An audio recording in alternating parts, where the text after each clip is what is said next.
Welcome back mga kaaldab. Ito na naman po ang inyong lingkod, si Mr. Destiny.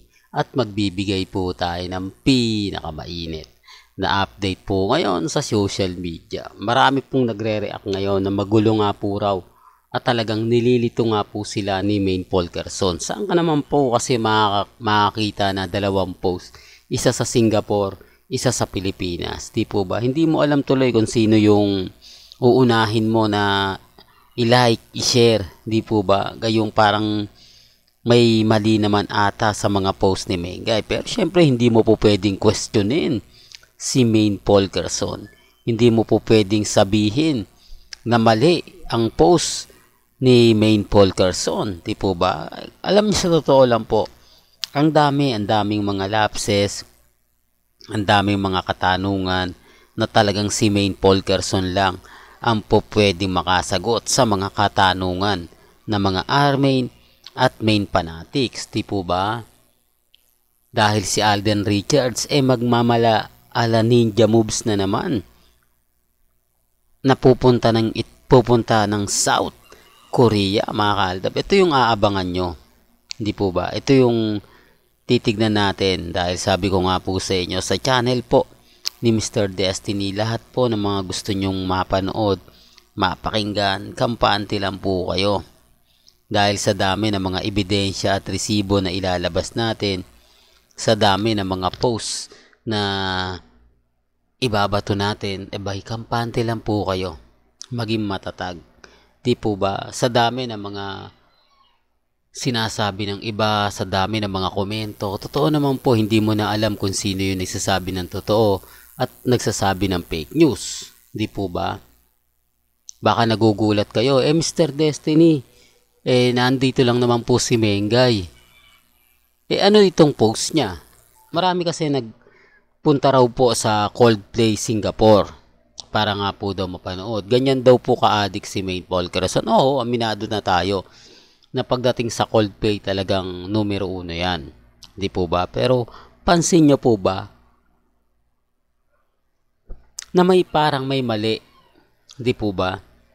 Parang kakaiba naman po si Maine Polkerson at isang kumbaga inedit lang. Pansin nyo? Dito sobrang iksi naman po ng buhok ni Mengay. Kung titignan nyo mga kaaldab, halatang inedit lang.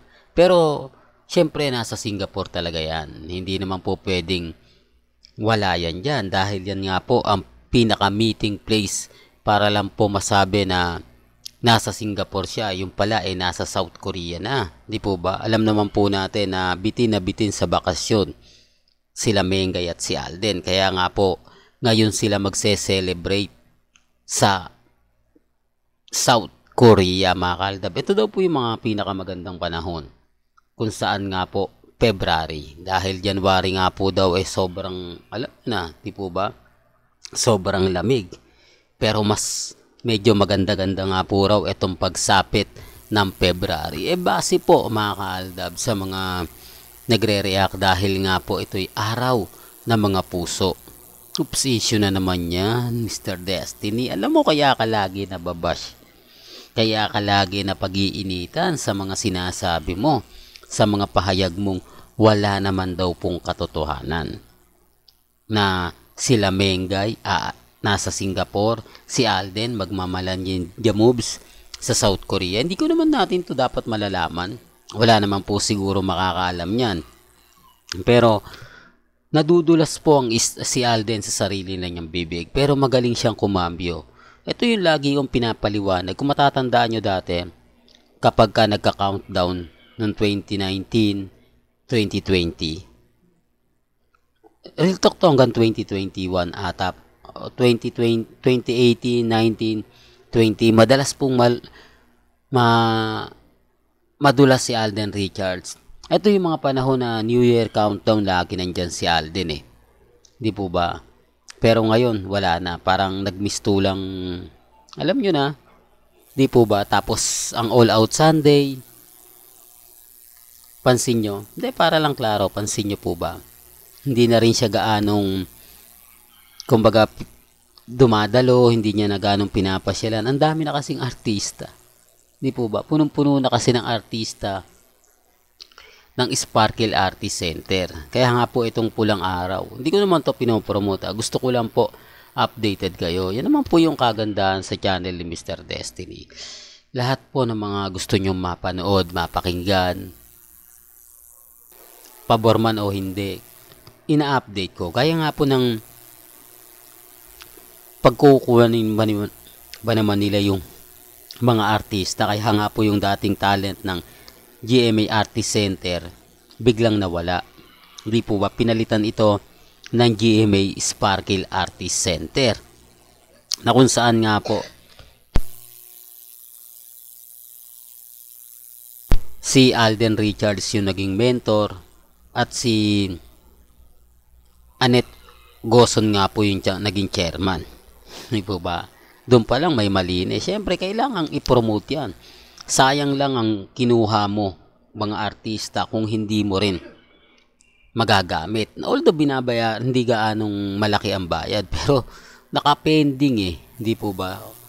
Oo, aminado ako mga kaldab. Sikat na sikat nga po talaga sina Alden Rich. Yung mga artista na kinuha ng GMA sa ABS-CBN. Ang problema, iba naman po ang ABS-CBN. Iba naman po ang GMA. Kaya nga po hirap sila.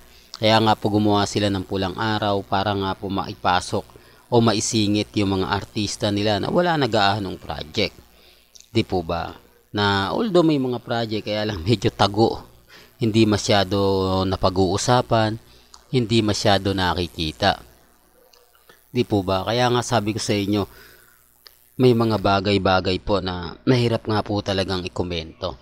Pero gaya ng mga pinapaliwanag ko at lagi kong sinasabi, dumidepende na lang po yan sa sitwasyon. Depende na lang yan sa kung ano yung mangyayari, kung ano yung ganito, kung ano yung ganyan. Hindi po ba? Real talk mga kaldab, kaya kampante lang po kayo sa mga taong galit na galit, sa mga taong magsasabi ng hindi, fake news yan, wala pong problema. Hindi po ba? Ang sa akin lang po, kung ano lang po yung gusto ninyo, kung ano lang po yung mga nababalitaan ninyo, napapanood ninyo, relax lang. Ako, relax lang tayo, mga kaaldab, di po ba? Walang pilitan, walang keso ganito, keso ganon. Basta sa akin, kumbaga, pag naandito po kayo sa channel ni Mr. Destiny, lahat po na mga gusto nyo pong mapanood, mapakinggan. Lalo na nga po kapag ang pinag-uusapan natin, ang real life couple, matik na yan.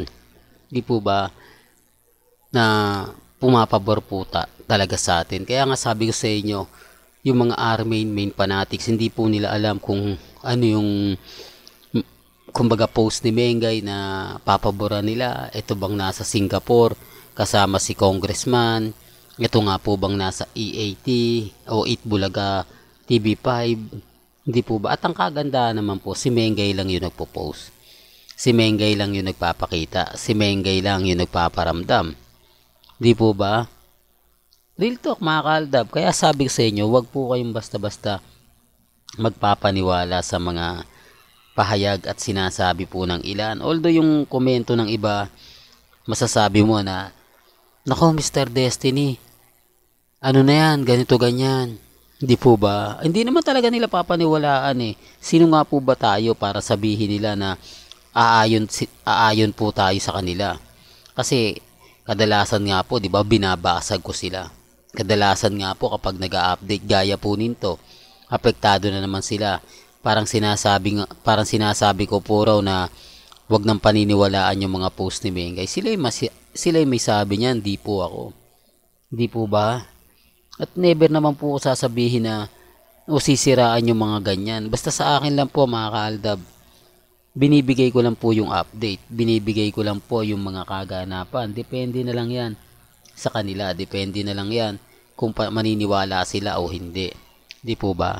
Well, hanggang dito na lang po yung updates natin Kaya kung gusto nyo pa po ng pinaka-latest at sariwang update, tumutok lang po kayo dito po sa channel ni Mr. Destiny para updated po kayo sa mga latest at sa mga bagong video po na ilalabas po natin maya-maya lang. Kaya kung bago ka lang sa channel na to at isa kang true-blooded Aldab Nation, na nagmamahal po kila Mengay at Tisoy, tama po ang channel na pinuntahan mo, kaya consider na po kita ang bagong subscriber at huwag mong kalimutang i-share ang mga video po natin sa mga mami, sa mga titas at sa mga senyor. Hanggang sa muli, salamat po sa panonood at pakikinig.